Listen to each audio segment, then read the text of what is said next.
গাজীপুর মহানগরীর কাশিমপুরের আইনশৃঙ্খলা বাহিনীর মাদক বিরোধী বিশেষ অভিযানে ১৫৫ গ্রাম হেরোইনসহ ৩ পিস ইয়াবা ট্যাবলেট উদ্ধার করা হয়েছে।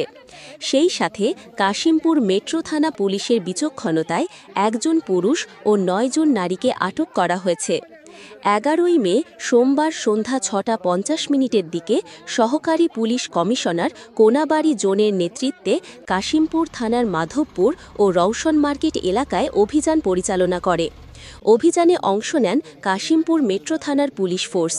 পুলিশের বরাতে জানা যায়, গোপন সংবাদের ভিত্তিতে অভিযান চালিয়ে গ্রেফতারকৃতদের কাছ থেকে ১৫৫ গ্রাম হেরোইন ও ৩ পিস ইয়াবা ট্যাবলেট উদ্ধার করা হয়। গ্রেফতারকৃতরা হলেন মো নাদিম হোসেন দীপু ২৯, ছবি খাতুন ২৯, রূপা বেগম ৩৮, বিমলা ৪৯, সুফিয়া ৩১, জহুরা খাতুন ৩৬, জেসমিন আক্তার সুরুখি ২৫, রিমা বেগম ৩০, খাদিজা আক্তার খোদেজা ২৮ ও ডালিয়া ৩৬। কাশিমপুর থানার অফিসার ইনচার্জ মোল্লা খালিদ হোসেন বলেন, গ্রেফতারকৃতদের বিরুদ্ধে মাদকদ্রব্য নিয়ন্ত্রণ আইনে মামলা প্রক্রিয়াধীন রয়েছে। কাশিমপুর এলাকায় মাদক নির্মূলে পুলিশের অভিযান চলমান থাকবে।